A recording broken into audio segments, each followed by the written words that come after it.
തന്ത്രപരമായ നീക്കങ്ങൾ, തന്ത്രപരമായ മുന്നേറ്റം എന്നൊക്കെ കേട്ടിട്ടുണ്ട്. എന്നാൽ തന്ത്രപരമായ ക്ഷമ എന്ന് കേട്ടിട്ടുണ്ടോ?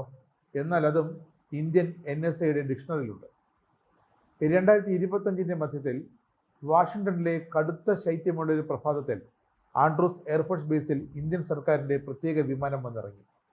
ഇന്ത്യയുടെ ദേശീയ സുരക്ഷാ ഉപദേഷ്ടാവ് അജിത് ഡോവൽ ആ വിമാനത്തിൽ നിന്നിറങ്ങുമ്പോൾ അദ്ദേഹത്തിന് മുന്നിലുണ്ടായിരുന്നത് തൻ്റെ ഔദ്യോഗിക ജീവിതത്തിലെ ഏറ്റവും സങ്കീർണമായൊരു ദൗത്യമായിരുന്നു. ഇന്ത്യയെ താരിഫ് കിങ് എന്ന് വിളിച്ച് ആക്ഷേപിക്കുകയും ഇന്ത്യൻ ഉൽപ്പന്നങ്ങൾക്ക് മേൽ കടുത്ത നികുതി ഭീഷണി ഉയർത്തുകയും ചെയ്തുകൊണ്ടിരുന്ന ഡൊണാൾഡ് ട്രംപിൻ്റെ ഭരണകൂടത്തെ നയതന്ത്രത്തിൻ്റെ മേശയ്ക്ക് മുന്നിലിരുത്തുക എന്നതായിരുന്നു ഇന്ത്യൻ സുരക്ഷാ ഉപദേഷ്ടാവിൻ്റെ ആ നിർണായകമായ ദൗത്യം. വാഷിംഗ്ടണിലെ ഉന്നതതല യോഗങ്ങളിൽ ഡോവൽ സംസാരിച്ചത് വെറുമൊരു ഉദ്യോഗസ്ഥന്റെ ഭാഷയിലായിരുന്നില്ല. അമേരിക്കൻ ഭരണകൂടത്തിന്റെ ഭാഗത്തു നിന്നും ഇന്ത്യയെ മോശപ്പെടുത്തിക്കൊണ്ടുള്ള പ്രസ്താവനകൾ ഉണ്ടാകുന്നത് ഇരു രാജ്യങ്ങളും തമ്മിലുള്ള തന്ത്രപരമായ ബന്ധത്തിന് ഗുണകരമല്ലെന്ന് അദ്ദേഹം കർശനമായി ചൂണ്ടിക്കാട്ടി. ട്രംപിനെ ബോധ്യപ്പെടുത്തി. ട്രംപ് ഭരണകൂടം മുന്നോട്ട് വെച്ച കടുത്ത നിബന്ധനകൾ അംഗീകരിച്ചുകൊണ്ട് ഒരു വ്യാപാര കരാറിൽ ഒപ്പിടാൻ ഇന്ത്യക്ക് തൽക്കാലം തിടുക്കമില്ല എന്നതായിരുന്നു അജിത് ഡോവലിന്റെ ഏറ്റവും ശക്തമായ നിലപാട്. ഭീഷണികൾക്ക് വഴങ്ങി ഇന്ത്യയുടെ സാമ്പത്തിക താൽപ്പര്യങ്ങൾ ബലി കഴിക്കില്ലെന്നും വേണമെങ്കിൽ ട്രംപിന്റെ ഭരണകാലം കഴിയുന്ന അടുത്ത 3 വർഷം വരെ ഒരു കരാറില്ലാതെ കാത്തിരിക്കാൻ ഇന്ത്യ തയ്യാറാണെന്നും അജിത് ഡോവൽ സൂചിപ്പിച്ചു. ഈ തന്ത്രപരമായ ക്ഷമ അമേരിക്കയെ ഒരു പുനർചിന്തയ്ക്ക് പ്രേരിപ്പിച്ചു. ചൈനയെ പ്രതിരോധിക്കുന്നതിനിടയിൽ ഇന്ത്യയെ പോലൊരു സുഹൃത്തിനെ പിണക്കുന്നത് ബുദ്ധിയല്ലെന്ന് തിരിച്ചറിവ് അങ്ങനെ അമേരിക്കൻ അധികൃതർക്കുണ്ടായി. ഒടുവിൽ ഇന്ത്യൻ കയറ്റുമതി വ്യാപാരികളെ സംരക്ഷിക്കുന്ന തരത്തിൽ നികുതി ഇളവുകൾ നേടിയെടുക്കാനും വ്യാപാര യുദ്ധം ഒഴിവാക്കാനും ഡോവലിന്റെ ഈ നിശബ്ദ നയതന്ത്രത്തിന് സാധിച്ചു.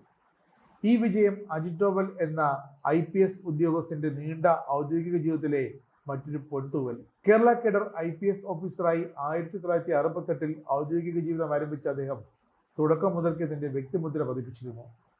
മിസോറാമിലെ കലാപം അടിച്ചമർത്തുന്നതിലും ഓപ്പറേഷൻ ബ്ലാക്ക് തണ്ടർ വേളയിൽ തീവ്രവാദികൾക്കിടയിൽ ചാരനായി പ്രവർത്തിച്ചതിലുമൊക്കെ അദ്ദേഹം കാണിച്ച ധീരത സമാനതകളില്ലാത്തതാണ്, രാജ്യമൊട്ടുക്ക് അറിവുള്ളതുമാണ്. 7 വർഷത്തോളം പാകിസ്ഥാനിൽ രഹസ്യമായി താമസിച്ച് ഇന്ത്യക്ക് വേണ്ടി വിവരങ്ങൾ ശേഖരിച്ച അദ്ദേഹത്തിന്റെ ചരിത്രം ഏതൊരു ചാര നോവലിനെയും വെല്ലുന്ന അപസർപ്പക കഥയാണ്. ഇന്ത്യയുടെ ഇന്റലിജൻസ് ബ്യൂറോ തലവനായി വിരമിച്ച ശേഷം 2014 ദേശീയ സുരക്ഷാ ഉപദേഷ്ടാവെ ചുമതലയെടുത്തു. ഇതോടെ ഇന്ത്യയുടെ വിദേശ നയത്തിന് ഒരു പുതിയ ദിശാബോധം വരികയായിരുന്നു.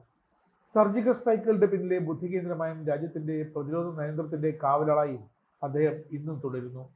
വാഷിംഗ്ടണിലെ പുതിയ ദൗത്യം വിജയിപ്പിച്ച് ഒടുവിൽ കേരള തലസ്ഥാനമായ തിരുവനന്തപുരത്തെത്തി വളരെ രഹസ്യമായി ISROയിലെ ചാരനെയും കണ്ടെത്തി അതിനുള്ള പ്രതിവിധികളും നിർദ്ദേശിച്ച് തിരിച്ചു മടങ്ങുമ്പോൾ അജിത് ഡോവൽ ഇന്ത്യ ലോകത്തിന് നൽകുന്ന സന്ദേശം വളരെ വ്യക്തമാണ്.